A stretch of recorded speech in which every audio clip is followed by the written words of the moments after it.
Halo, selamat pagi, siang, dan malam, rekan-rekan studi pajak dimanapun Anda berada.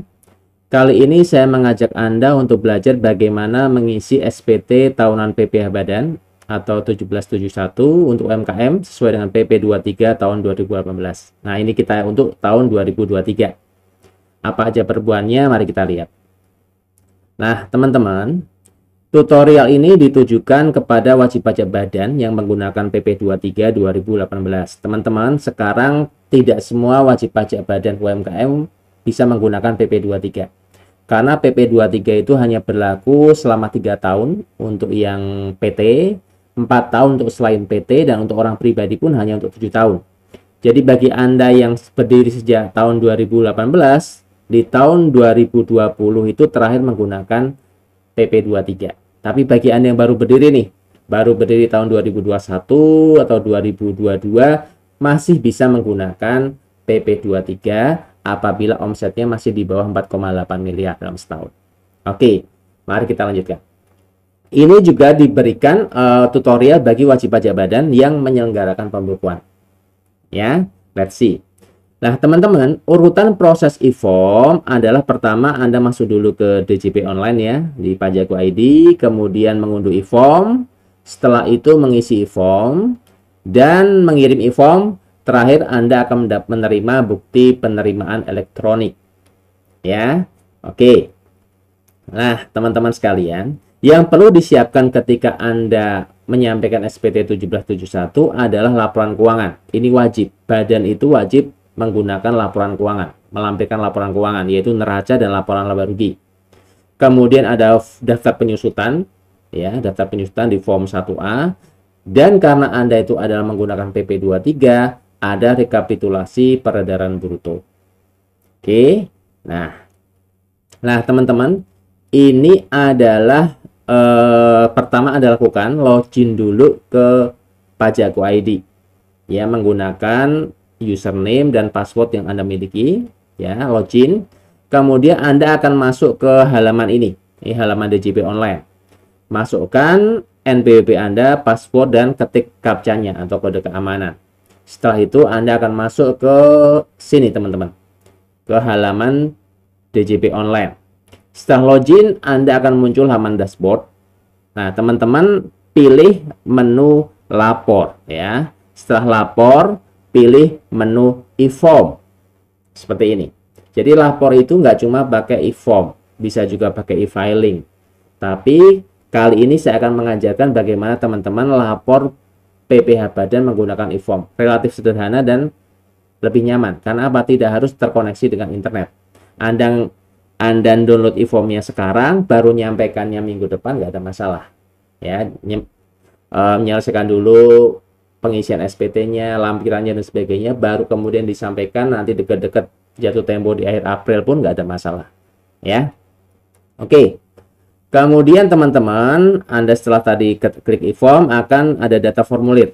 Di situ tahun pajak, teman-teman pilih tahun pajak 2022, kemudian SPT-nya normal, kemudian selanjutnya klik kirim permintaan. Kirim permintaan, nanti otomatis Anda akan bisa mengunduh e-formnya. Mengunduh e-form, dan kemudian tokennya itu akan dikirimkan kepada email Anda yang terdaftar. Nah, lalu di sini teman-teman ada juga keterangan ya, untuk format impor CSV dan informasi lainnya dapat diklik pada laman e-form PDF. Ini apa? Ini adalah untuk unduh format CSV.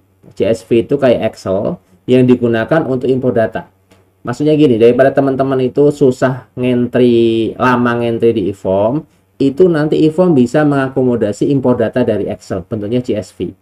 Ya.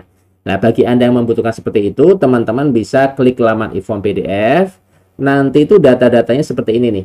Akan muncul format seperti ini, nanti ada SPT tahunan PPh Badan. Teman-teman pilih SPT tahunan PPh Badan ya. Nanti isinya itu di situ ada lampiran 3, lampiran khusus 1A, 5A, 7A, dan pembayaran SSP. Jadi di sini nanti ada data-data ya, contohnya penyusutan. Itu sudah ada di sini. Anda bikin penyusutannya di Excel format CSV sesuai dengan format yang ada di halaman ini. Tinggal nanti Anda impor ke e-formnya. Itu lebih mudah. Dan saya biasa juga menggunakan seperti ini, ya. Kemudian teman-teman setelah Anda sukses, kemudian tadi yang tadi saya bilang, e-formnya bisa Anda unduh, tokennya akan dikirim ke email Anda. Ya. Oke. Nah, bentuk tokennya itu adalah seperti ini, kode verifikasi. Di situ ada kode yang Anda gunakan nanti ketika mau submit SPT. Itu kita butuhkan. Ya. Nah, pastikan yang namanya kode verifikasi ini sudah masuk ke dalam email Anda. Oke, teman-teman. Perlu Anda ketahui juga bahwa e-form ini paling tepat menggunakannya Adobe Acrobat Reader DC. Ya, Adobe Acrobat Reader DC. Jadi pakai ini. Kalau pakai PDF reader yang lain nanti biasanya agak error.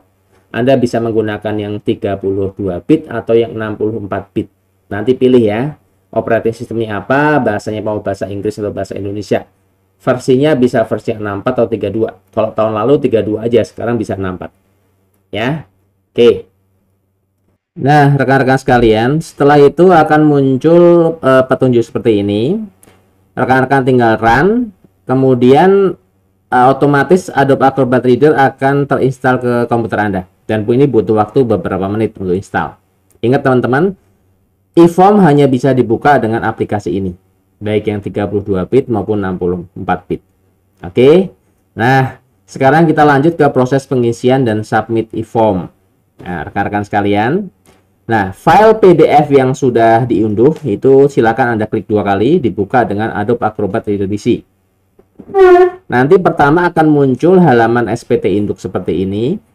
Teman-teman sekalian, Anda perlu tahu bahwa kita nggak bisa pindah ke halaman lain sebelum field yang warna merah ini kita isi.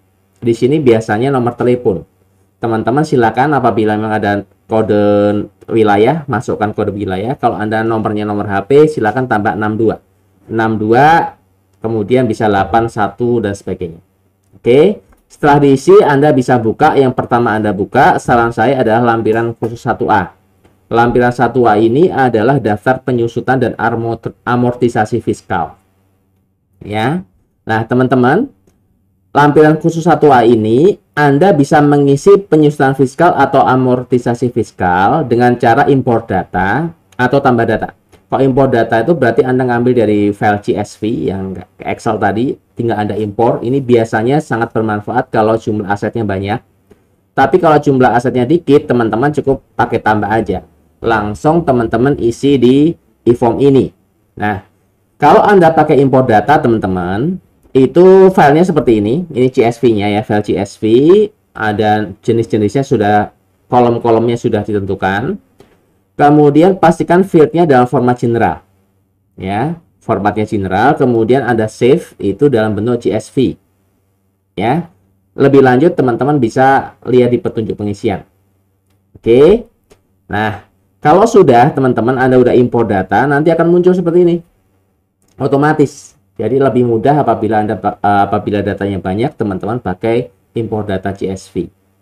Ya, pastikan juga setelah Anda import data penyusutan akan terisi secara otomatis. Rekan-rekan perlu lihat apakah jumlah penyusutan fiskal dan komersial itu sama atau ada selisih. Kalau ada selisih, nanti itu akan masuk sebagai selisih rekonsiliasi fiskal, koreksi fiskal. Kalau memang Anda menggunakan penyusutan komersil yang sama dengan penyusutan fiskal atau pajak, Anda samakan di sini jumlah penyusutan fiskal dan jumlah penyusutan komersial. Oke. Nah, setelah itu teman-teman, Anda bisa masuk ke lampiran 6. Ini adalah daftar penyertaan modal ya. Dan juga daftar utang dan piutang dari perusahaan afiliasi atau dari pemegang saham. Hanya diisi apabila ada penyertaan modal pada perusahaan lainnya atau utang dan piutang ke pemegang saham atau afiliasi. Oke. Selanjutnya kita masuk ke lampiran 5. Lampiran 5 ini adalah bagian A, daftar pemegang saham, ya Anda isikan dan ini harus diisi dan harus punya NPWP. Kalau tidak punya NPWP, SPT kita dianggap tidak lengkap. Jadi Anda isi daftar pemegang saham, kemudian daftar susunan pengurus dan komisaris. Oke. Ini lampiran 5, kita lanjut ke lampiran 4. Teman-teman isi nih. Ya, lampiran 4 ini adalah penghasilan yang dikenakan PPh final dan bagian B-nya penghasilan yang bukan objek pajak. Bagi Anda orang pribadi, bagi Anda wajib pajak badan UMKM, teman-teman nanti pilih yang nomor 14 ya, jenis penghasilan lainnya.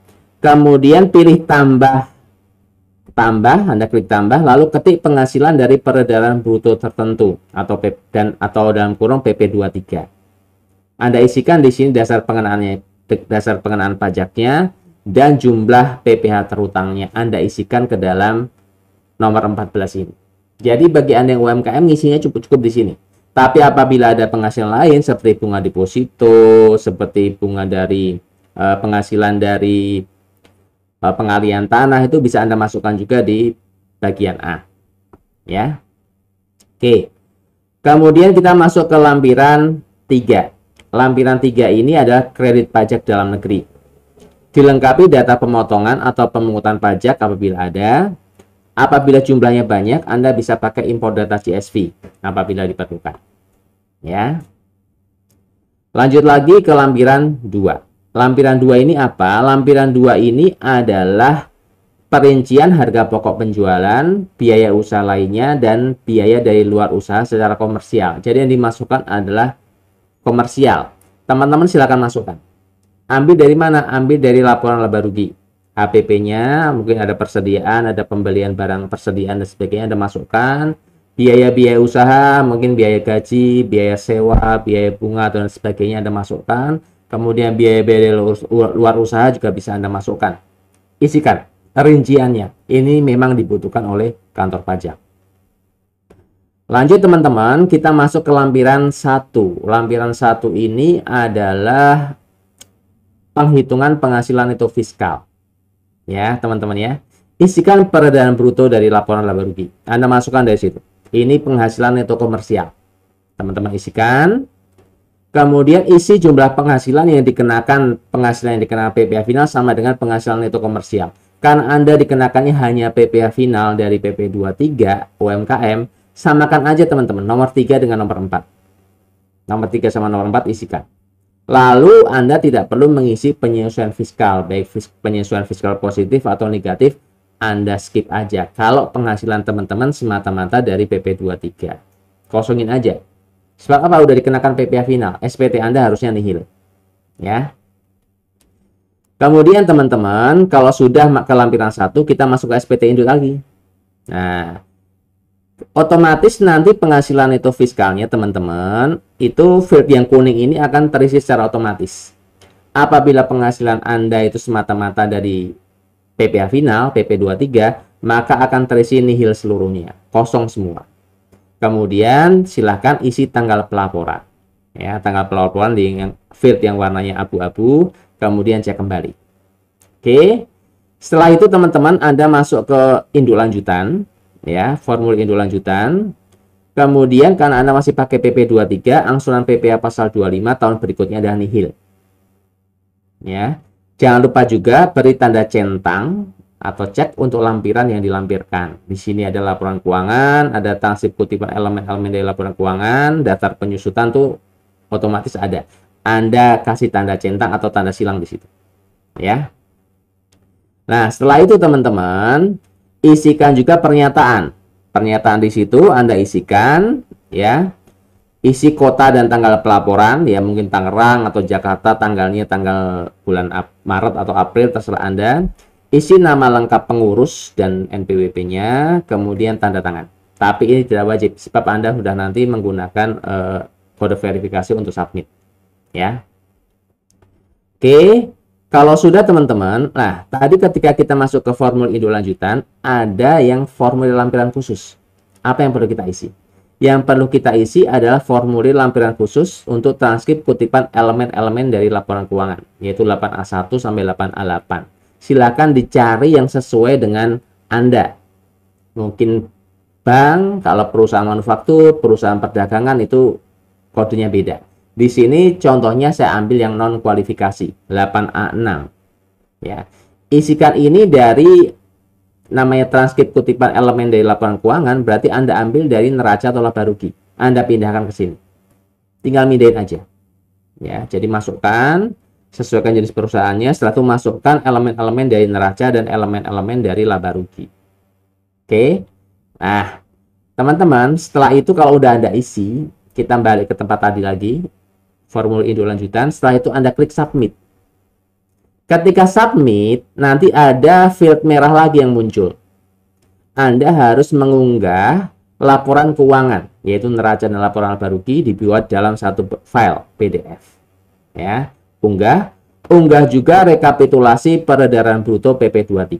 Jadi Anda unggah itu aja 2. Kalau ada biaya-biaya yang lain ya silahkan diunggah juga. Tapi biasanya cukup untuk laporan keuangan dan daftar peredaran bruto untuk pakai PP23. Setelah itu teman-teman, kode verifikasi yang ada di email Anda, silakan Anda masukkan ya. Masukkan ke dalam field merah yang sudah ada di file ini ketika submit tadi. Kode verifikasi yang ada di email Anda, masukkan ke situ. Dan ketika submit, pastikan e-form dalam kondisi online, terhubung dengan internet. Sebab nanti ketika Anda submit, otomatis dia akan nembak ke dalam servernya Direktorat Jenderal Pajak, akan terkirim secara otomatis. Oke, kalau Anda sudah masukkan ya, masukkan kode verifikasinya, nanti otomatis insya Allah submit SPT berhasil. Ya, submit SPT berhasil. Silakan cek email Anda untuk melihat tanda bukti penerimaan elektronik. Oke, Anda kemudian teman-teman, kalau sudah ada tanda seperti ini berarti submitnya udah berhasil, sukses. Kalau tidak sukses biasanya ada notifikasi. Nah, itu berarti Anda perlu cari tahu nih apa yang menyebabkan submit SPT Anda tidak berhasil. Nah, kita lihat ke email Anda, ternyata sudah ada masuk nih email dari e-filing Pajakku ID. Bukti penerimaan elektronik. Ya. Kalau ada berarti teman-teman, yes, Anda sudah berhasil menyampaikan SPT tahunan PPh Badan 1771 menggunakan e-form. Ya, saya ucapkan selamat dan semoga video ini bermanfaat. Sampai jumpa lagi di video berikutnya. Selamat siang semuanya.